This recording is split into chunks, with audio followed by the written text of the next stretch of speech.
Αυτή δίπλα μου είναι μια κυψέλη βασιλοτροφίας. Έκανε τη δουλειά της, έχουμε τελειώσει με αυτήν, την άφησα σκόπιμα να ξεγονέψει για να μπορέσουμε να κάνουμε και να δείξουμε το τεστ πέτης. Αυτό το τεστ δεν είναι καθόλου γνωστό, οι περισσότεροι είμαι σίγουρος πως το ακούτε για πρώτη φορά.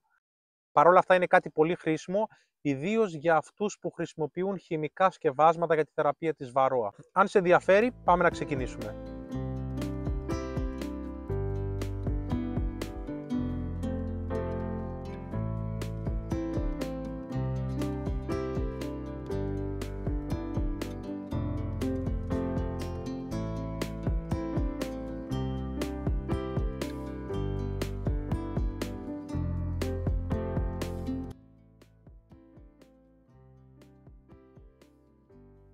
Το συγκεκριμένο τεστ πήρε το όνομά του από τον εμπνευστή του. Αυτός ονομάζεται Jeff Pettis, είναι βιολόγος και ασχολείται με την εντομολογία, μέσα σε αυτήν και τη μελισσοκομεία. Έχει συνεργαστεί για το συγκεκριμένο και με τον Randy Oliver και είναι ένα τεστ το οποίο μας δείχνει την ανθεκτικότητα που έχουν τα αμελίσια μας σε κάποια συγκεκριμένη δραστική ουσία. Έχουμε ακούσει πάρα πολλές φορές ότι έχουμε κάψει από την αλόγιστη χρήση διάφορες ουσίες. Μία από αυτές είναι και η αμιτράζη. Πάρα πολλά λοιπόν φάρμακα τα οποία παλαιότερα δούλευαν πάρα πολύ καλά, πλέον δεν δουλεύουν. Και το δεν δουλεύουν σημαίνει ότι η βαρόα έχει αποκτήσει ανθεκτικότητα σε αυτά. Πολύ πρακτικά, από εκεί που σκότωνε παλαιότερα το 95%, ξαφνικά με το να παραμένουν οι ταινίες μέσα περισσότερο χρόνο από ό,τι χρειάζεται, άρα να έρχεται σε επαφή βαρόα με πολύ μικρότερες δόσεις του φαρμάκου από τη δόση που τη σκοτώνει, ή το να βάζουμε πολύ μεγαλύτερη δόση ή πολύ μικρότερη, είχε ως αποτέλεσμα να αποκτήσει ανθεκτικότητα, να αρχίσουν σιγά δηλαδή να γεννιούνται κάποια βαρόα τα οποία να μην πεθαίνουν με τη συγκεκριμένη δόση, να αποκτούν απογόνους, οι οποίοι απόγονοι έχουν και αυτή την ίδια ανθεκτικότητα και κάπως έτσι φτάσαμε να μην έχουμε σκευάσματα για βαρόα και να λέμε ότι πλέον η αμιτράζη δεν δουλεύει.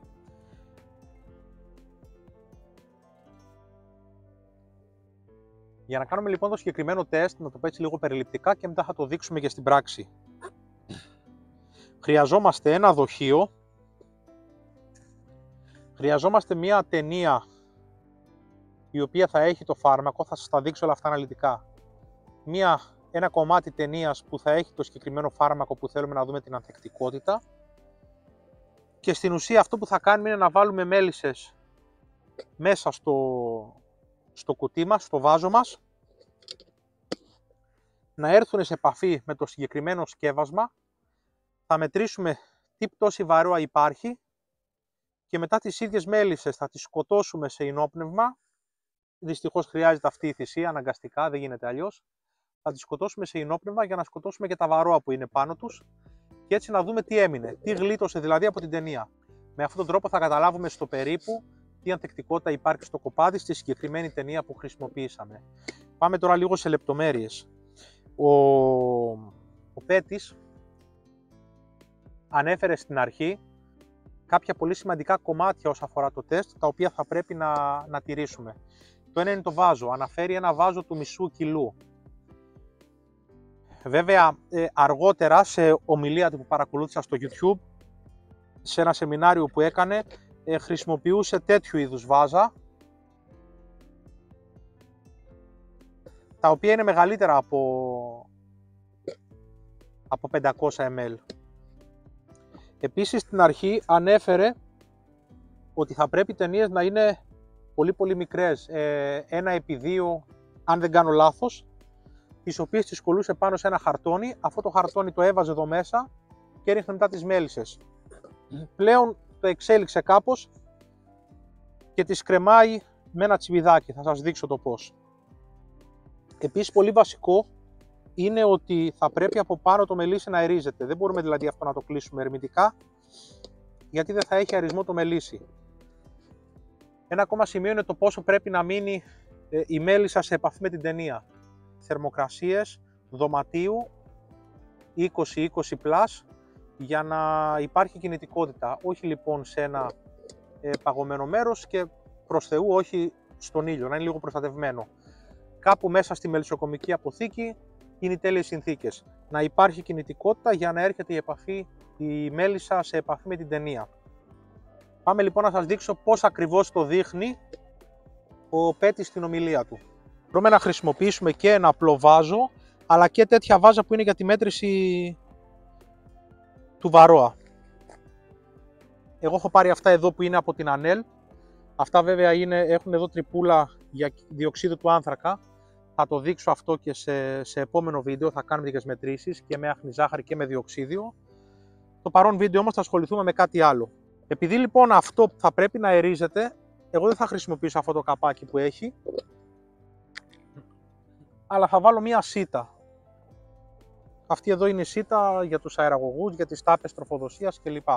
Την έχω κόψει σε διαστάσεις να χωράει έτσι. Έχω γυρίσει και λίγο τα άκρα για να αγκαλιάζει καλά το στόμιο. Θα βάλω και μία ταινία λίγο για να το σταθεροποιήσω. Και κάτι πολύ ωραίο και σημαντικό και εύχριστο είναι αυτά με τα τσιμπιδάκια. Είναι τα τσιμπιδάκια που χρησιμοποιούν οι γυναίκες για τα μαλλιά τους. Το περνάω λοιπόν μέσα από την τρύπα ώστε να κρέμεται και εδώ πάνω πιάνω την ταινία. Εμείς αυτό το οποίο θα χρησιμοποιήσουμε είναι, θα δοκιμάσουμε δηλαδή την ανθεκτικότητα, αν και δεν υπάρχει στο οξαλικό. Ταινία οξαλικού είναι αυτή με γλυκερίνη. Και αυτό εδώ είναι το περίφημο τακτικ.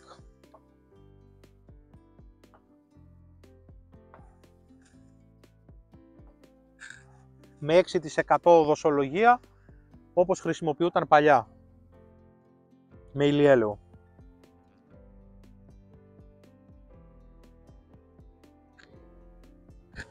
Μένει τώρα να πάρουμε τις μέλισσες που θα χρειαστούμε και να γεμίσουμε τα βαζάκια μας.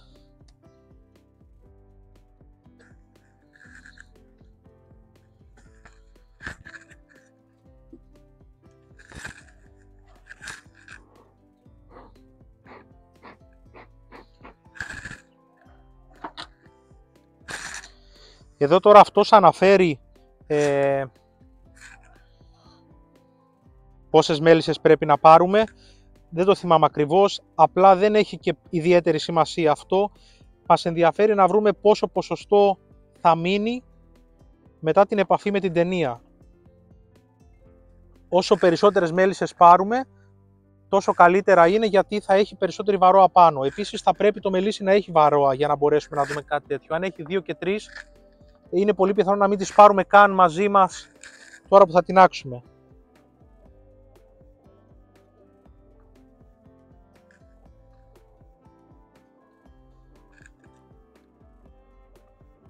Θα δείξω έναν πολύ απλό τρόπο με τον οποίο μπορούμε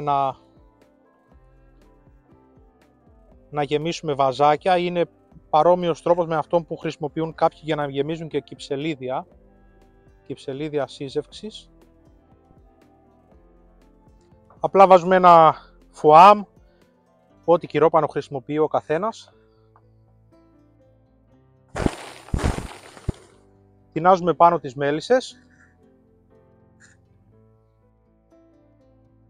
Και μετά αυτό διπλώνοντάς το γίνεται ένα τέλειο χωνί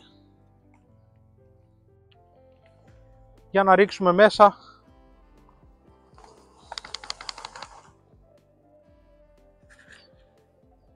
εγώ προς το παρόν τώρα θα το κλείσω με αυτό το καπάκι και μετά θα το αλλάξω.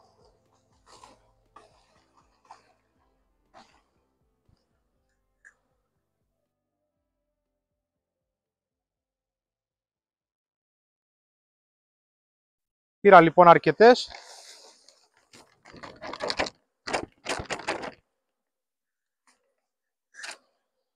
Οι υπόλοιπες θα πάνε μέσα. Και εδώ λοιπόν έχουμε τις μέλισσές μας. Πολύ ωραίος τρόπος, πολύ απλός. Τις κουνάω έτσι προς τα κάτω για να πέσουν προς τα κάτω και να προλάβω να βάλω την ταινία μου. Ορίστε.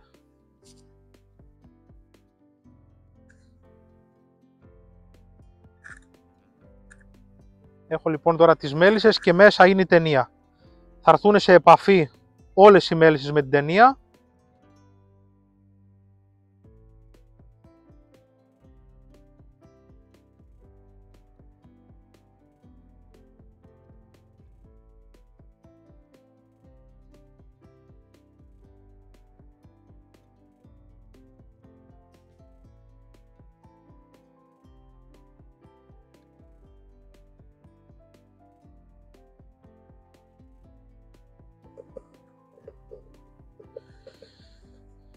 Ορίστε τα δύο δείγματά μας. Πολύ όμορφα δεν είναι, αλλά εσείς μπορείτε να το κάνετε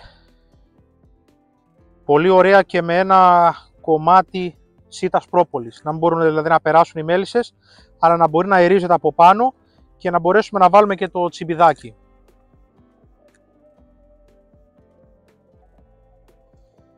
Είμαστε λοιπόν 6 ώρες μετά. Να δούμε τι έχει πέσει.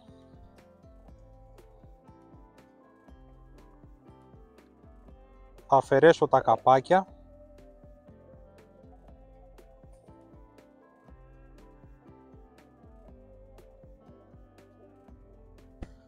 Εδώ ας πούμε μπορεί να φαίνεται. Θα προσπαθήσω να το δείξω. Έχω μία βαρόα εδώ, δεύτερη εδώ και μία τρίτη εδώ, μικρή.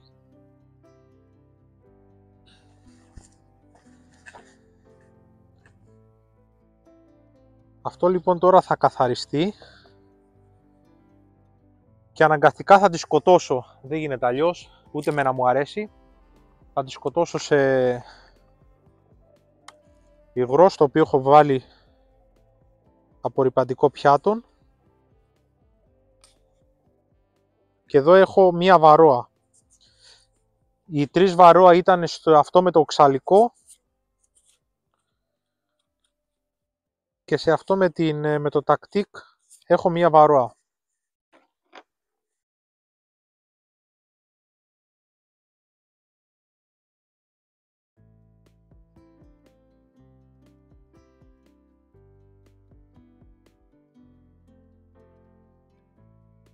Αυτά τώρα συνειδητοποίησα ότι αυτά τα kit μέτρησης, τα shaker, δεν έχουν βιδωτά καπάκια, οπότε δεν μπορείς να βάλεις συνόπνευμα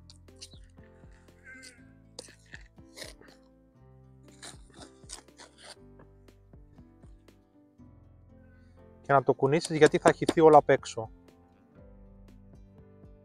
Αν και μία ποσότητα βλέπετε την κρατάει, αλλά δεν είναι για αυτή τη δουλειά. Αυτά είναι για να χρησιμοποιείς άχνη ζάχαρη ή να βάλεις εδώ από την τρύπα διοξείδιο του άνθρακα. Τέλος πάντων τα κατάφερα, σκοτώθηκαν. Πήγα, έκανα και αρκετές πλύσεις για να πέσει ό,τι βαρόα είχε μέσα και πάμε τώρα να δούμε τι έμεινε.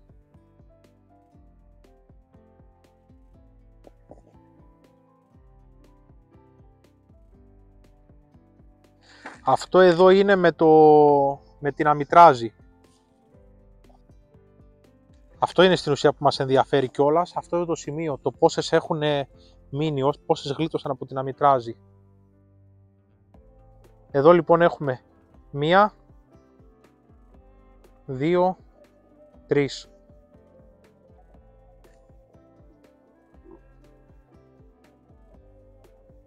Και με το οξαλικό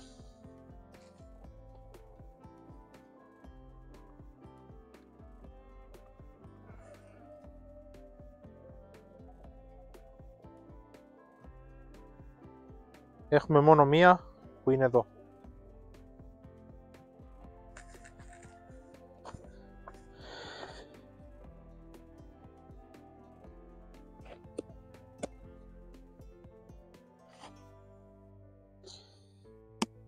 Ο Πέτης αναφέρει ότι στο πείραμα πρέπει να βάλουμε περίπου 300 μέλισσες. Δεν έχει όμως κάποια ιδιαίτερη σημασία, γιατί εμείς θέλουμε να δούμε τι σκοτώνει και τι μένει πίσω. Όσες περισσότερες βάλουμε, τόσο πιο αντιπροσωπευτικό θα είναι το δείγμα. Και επίσης πρέπει να έχει και αρκετές βαρό για να μπορέσει να φανεί. Το ανέφερα αυτό και στην εισαγωγή. Λοιπόν, τα συμπεράσματα. Σε αυτό το σκεύασμα τακτικ είχα μία βαρόα που έπεσε στις 6 ώρες, με το φάρμακο δηλαδή, και άλλες 3 που έπεσαν μετά. Αυτό μας βγάζει ένα ποσοστό αποτελεσματικότητας 25%. Στο οξαλικό είχα 3 βαρόα που πέσανε με το σκεύασμα, με το οξαλικό στις 6 ώρες και μία η οποία έμεινε δηλαδή πάνω στις μέλισσες και έπεσε μόλις τη σκότωσα.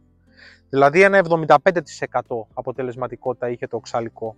Ο Πέτης αναφέρει το εξής: εάν έχουμε κάτω από 25% αποτελεσματικότητα, πάει να πει ότι τα μελίσια μας έχουν ανθεκτικότητα στο συγκεκριμένο σκεύασμα. Εάν έχουμε πάνω από 75% αποτελεσματικότητα, σημαίνει ότι όλοι είναι εντάξει και όπως χαρακτηριστικά αναφέρει, μπορούμε να ελέγξουμε τη βαρόα με τη συγκεκριμένη ουσία. Εδώ να ξεκαθαρίσω όμως κάτι. Το ότι χρησιμοποίησα οξαλικό με γλυκερίνη είναι καθαρά για δική μου παρατήρηση. Το συγκεκριμένο τεστ δεν αφορά αυτό, δεν έχει μελετηθεί γι' αυτό. Γιατί έχει σημασία να γνωρίζουμε το πότε ακριβώς θα αρχίσει να δράει η δραστική και να σκοτώσει τη βαρόα. Γι' αυτό το λόγο αναφέρουν τις 6 ώρες. Έχει μελετηθεί ότι στις 6 ώρες δεν χρειάζεται παραπάνω, θα ρίξει όση βαρόα χρειάζεται για να μπορέσουμε να κάνουμε το πείραμά μας. Ενδεχομένως το οξαλικό να χρειάζεται πολύ λιγότερο ή πολύ περισσότερο. Οπότε δεν είναι για το οξαλικό, το έκανα καθαρά και μόνο για δική μου περιέργεια. Επίσης, δεν έχει κανένα νόημα να το κάνουμε για ταινίες οξαλικού, για βιολογικά σκευάσματα, γιατί στο οξαλικό η βαρόα δεν αποκτά ανθεκτικότητα. Άρα δεν έχει κανένα νόημα να κάνουμε το τεστ για το οξαλικό. Έχει να κάνουμε παρόλα αυτά στα υπόλοιπα. Αυτό λοιπόν αφορά μελισσοκόμους οι οποίοι χρησιμοποιούν χημικά σκευάσματα. Καλό είναι να γίνεται πριν την οποιαδήποτε θεραπεία, για να δούνε τι ανθεκτικότητα υπάρχει στο κοπάδι τους. Και αυτό γιατί αυτή η ανθεκτικότητα φθήνει, μειώνεται όσο περνάνε τα χρόνια χωρίς έκθεση στο φάρμακο. Εάν δηλαδή αφήσουμε ένα κοπάδι για κάποια χρόνια, δεν μπορώ να σας απαντήσω το πώς, γιατί δεν είμαι σίγουρος. Έχω ακούσει, έχω διαβάσει, αλλά δεν είμαι σίγουρος για να μπορώ να το αναφέρω. Κάθε ουσία λοιπόν, αν μείνει κάποια χρόνια το κοπάδι χωρίς να χρησιμοποιηθεί αυτή η ουσία, ξαναυξάνεται πάλι η αποτελεσματικότητα, πέφτει δηλαδή η ανθεκτικότητα της βαρόας σε αυτή. Ο πατέρας μου, για παράδειγμα, που είχε κρατήσει τα μελίσια στην Πάνω Ελλάδα, που δεν χρησιμοποιούσαμε αμιτράζι, χρησιμοποιούσαμε μάλλον οξαλικό εδώ και κοντά 10 χρόνια, το πιθανότερο είναι ότι αν χρησιμοποιήσω αμιτράζι θα έχει πολύ καλά αποτελέσματα. Ότι δεν υπάρχει δηλαδή ανθεκτικότητα στο κοπάδι μου το πάνω. Κάποιος ο οποίος έχει ανθεκτικότητα στην αμιτράζι, ενδεχομένως να μπορεί να χρησιμοποιήσει κάποιο άλλο σκεύασμα που έχει πολλά χρόνια να το χρησιμοποιήσει. Απλά δεν είμαι σίγουρος για να σας πω ακριβώς τα χρόνια τα οποία απαιτούνται για κάθε ουσία. Εάν κάποιος γνωρίζει, μπορεί να μας γράψει. Τώρα, στη δική μου περίπτωση, το τακτικ το οποίο χρησιμοποίησα ήταν ανοιχτό για αρκετά χρόνια, ήταν εκτεθειμένο και είχε εξασθενήσει πολύ. Αυτό ήταν λοιπόν το τεστ Πέτης. Καλό είναι να το γνωρίζουμε, είτε είμαστε χημικοί είτε είμαστε βιολογικοί, γιατί κάποιες φορές και ο βιολογικός δεν ξέρεις πώς θα έρθουν τα πράγματα, μπορεί το οξαλικό να μην δουλεύει, να χρειαστεί να γυρίσουμε πάλι στα χημικά ή για κάποιο λόγο να χρειαστεί μία χρονιά να χρησιμοποιήσει κάποιο χημικό σκεύασμα. Καλό είναι που το ξέρουμε, καλό είναι να γνωρίζουμε πώς ακριβώς γίνεται και να το χρησιμοποιούμε, και θα επανέλθω πάλι μετά το καλοκαίρι σε σχετικό βίντεο για να δούμε πώς γίνεται η μέτρηση του ποσοστού βαρόα που έχουμε στα μελίσια. Το οποίο είναι πολύ σημαντικό για να δούμε αν δούλεψε η θεραπεία την οποία κάναμε ή αν είμαστε σε στάδιο που πρέπει να γίνει η θεραπεία. Αυτό όμως θα το πούμε όταν έρθει η ώρα. Σας ευχαριστώ πολύ για την παρέα. Μέχρι την επόμενη φορά να είστε καλά. Γεια σας.